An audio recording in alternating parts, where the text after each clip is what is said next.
सृष्टीच्या संदर्भात हा कार्यक्रम होता, काय सांगाल तुम्ही? अतिशय सुंदर असा कार्यक्रम UNESCO creative film city of film यांनी ह्या ठिकाणी ऑर्गनाईज केलं. एक भव्य दिव्य असं फोटोजचं प्रदर्शनी या ठिकाणी चालू आहे आणि जवळपास 22 ते 31 मेपर्यंत विनामूल्य पूर्ण मुंबईकरांसाठी ही गॅलरी ओपन आहे. आणि मी मुंबईकरांना सांगते की प्रत्येकाने या ठिकाणी व्हिजिट द्या आणि अतिशय सुंदर म्हणजे 70s 80s 90s ते आत्तापर्यंत सगळ्या कलाकारांचे अतिशय सुंदर असे फोटो या ठिकाणी तुम्हाला पाहावयास मिळतील. तर सर्वांनी व्हिजिट करा. हा एक कार्यक्रम झालाच, मात्र उद्या अजून एक महत्त्वाचा कार्यक्रम पडणार आहे सिद्धिविनायक मंदिराचा, परंतु त्याच्या आमंत्रण पत्रिकेवरून वाद पाहायला मिळतोय. आधी तुमच्या नावाचा उल्लेख नंतर तुमच्या नावाचा उल्लेख केला, परंतु उपमहापौरांच्या नावाचा उल्लेख नाही आहे. एक तर सर्वात प्रथम म्हणजे श्री सिद्धिविनायक गणपती परिसराची एकदम सुंदर असं सुशोभीकरण होतं आहे. आणि सर्वात महत्त्वाचं म्हणजे या ठिकाणी महायुतीच्या वतीने भारतीय जनता पार्टी, एकनाथ शिंदे यांची शिवसेना पक्ष RPI आणि राष्ट्रवादी अजित पवारजी यांच्या पक्षाच्या वतीने मी महापौर म्हणून या ठिकाणी बसली, उपमहापौर म्हणून संजय घाडी बसले. ह्याच्यापेक्षा इन्व्हिटेशन मी गौण मानते. हा मोठा विश्वास महायुतीच्या वतीने माझ्यावर ठेवलेला आहे. आणि सर्वात महत्त्वाचं म्हणजे गणरायाच्या परिसराचे सुशोभीकरण होतं आहे, तर तेही आमच्यासाठी फार मोठी बाब आहे. आणि राहिला इन्व्हिटेशनचा प्रश्न, नंतर त्या ठिकाणी सुधारणा करून नाव त्या ठिकाणी दिलेलं आहे. तर जरी दिलं असेल नसेल दिलं असेल तरीसुद्धा या ठिकाणी जो विश्वास महायुतीने आमच्यावर ठेवलेला आहे त्याच्यापुढे सगळं गौण वाटतं आहे. पण महायुतीच्या नेत्यांकडून आलेल्या प्रतिक्रियांमधून एक मतांतर पाहायला मिळतं. कधी नावाचा उल्लेख नसल्यामुळे नाराजी व्यक्त करतात, तर कधी नावाचा उल्लेख असला तरी येणं टाळतात. कसं बघता यामुळे संभ्रम निर्माण? मला असं वाटतं तो झाला असेल, पण ते सर्व बाजूला ठेवून मी तर सर्वांना असंच सांगेन या ठिकाणी.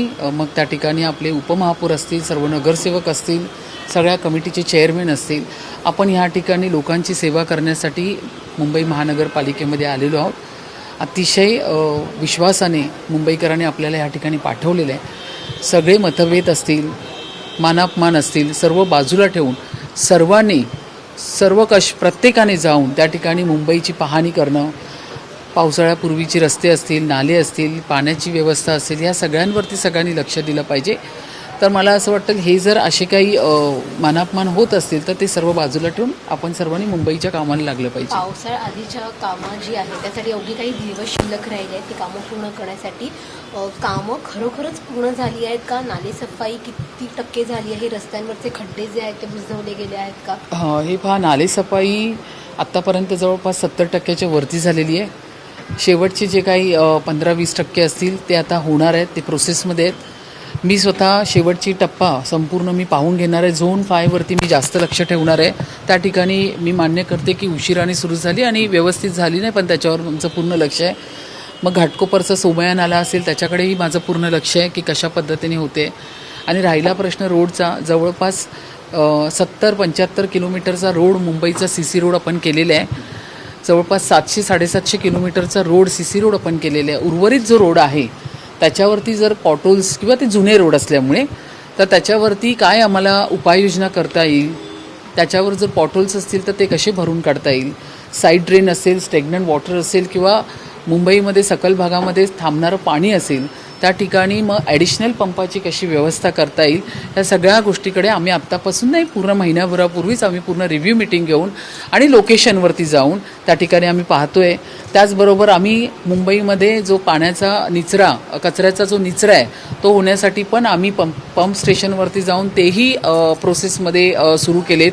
म्हणजे फर्स्ट टाईम असं झालं की बिफोर 15-20 दिवसापूर्वीच आपण ते पंप पण सुरू केले आहेत.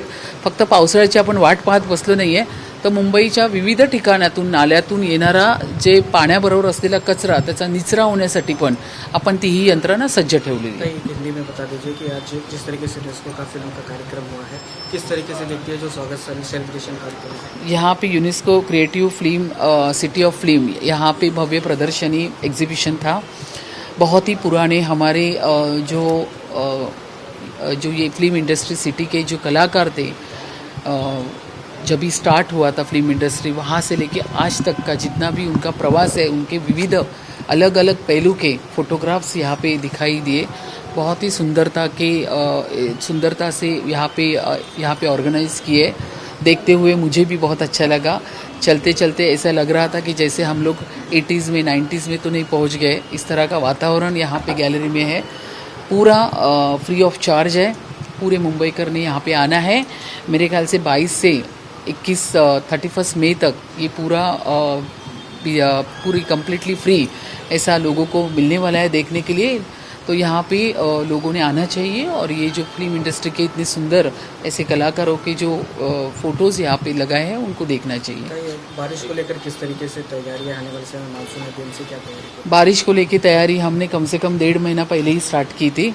नाले की सफाई, उसकी रिव्यू मीटिंग, फिर बाद में जाके डायरेक्ट एक्चुअल साइट पे जाके पूरी विजिट्स, फिर मैं कर रही हूँ, डिप्टी मेयर कर रहे हैं, विविध जो कमेटी के चेयरमैन जा रहे हैं, भारतीय जनता पार्टी के भाजपा के अध्यक्ष जा रहे हैं, शिवसेना के भी पूरे पदाधिकारी वहाँ पे जा रहे हैं। पूरे नाले सफाई की नॉट ओनली पदाधिकारी, मेरे मुंबई के 227 नगर सेवक, हर नगर सेवक पूरे तत्परता से यहाँ पे काम कर रहे हैं। गए 4.5 साल से कॉरपोरेशन नहीं था, लेकिन अब एडमिनिस्ट्रेशन को पता चल गया है कि ऐसा इजी नहीं है अब काम करना। पूरे नगर सेवक का वहाँ पे ध्यान है। हर नगर सेवक अपने वार्ड में पानी स्टेगनेंट होना नहीं चाहिए, वहाँ पे लोगों को तकलीफ नहीं होनी चाहिए, उस तरीके से हर नगर सेवक अपने वार्ड में काम कर रहे हैं।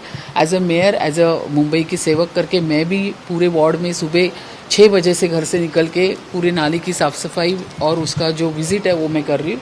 तो पूरी तैयारी से हम लोग खड़े हैं। पुढील वर्षभरात मोदी सरकार कोसळेल, पंतप्रधान नरेंद्र मोदी हे पंतप्रधान राहणार नाहीत आणि महागाई हा मुद्दा राहील, हिंदू मुस्लिम हे होणार नाही, अशा प्रकारचं वक्तव्य हे राहुल गांधी करताना दिसतात। राहुल गांधींनी केलं ते आपण माहिती आहे, मुंगेरी लाल के हसीन सपने। तर राहुल गांधींना मुंगेरी लाल के हसीन सपने त्याला कधीही स्वप्न पडू शकतात। राहुल गांधीचं म्हणून आम्ही पप्पू बोलतो ना, त्या पप्पूला मुंगेरी लाल के हसीन सपने, त्यांना काही स्वप्न पडतात। स्वप्न बघण्याचा अधिकार प्रत्येकाला आहे, बघत असू दे, आम्ही आमचं काम करत कई राहू। हिंदी में जानना चाहेंगे, राहुल गांधी ने जिस तरीके से बैठक किया और कहा कि अगले साल तक मोदी सरकार फिर से गिर जाएगी, इस तरीके का बयान इस नहीं, बैठक मैंने अभी कहा राहुल गांधी जो है कांग्रेस का पप्पू, उनको मुंगेरी लाल के हसीन सपने आते रहते हैं, क्योंकि उनसे तो अभी ये भविष्य में लोगों ने उनको पूरा बाहर निकाला हुआ है। उनकी सत्ता आप देख रहे हैं, ये वोट के माध्यम से लोगों ने वो दिखा दिया है। तब सपने देखने का अधिकार सबको है, तो वो सपने देख रहे, देखने दीजिए, हम हमारा काम करेंगे। हमारे देश के आदरणीय पंतप्रधान नरेंद्र मोदी साहब काम कर रहे हैं, यहाँ के महाराष्ट्र के मुख्यमंत्री आदरणीय देवेंद्र फडणवीस जी काम कर रहे हैं, मुंबई महानगर पालिका में हम काम कर रहे हैं, ट्रिपल इंजन सरकार बहुत अच्छे से काम कर रही है।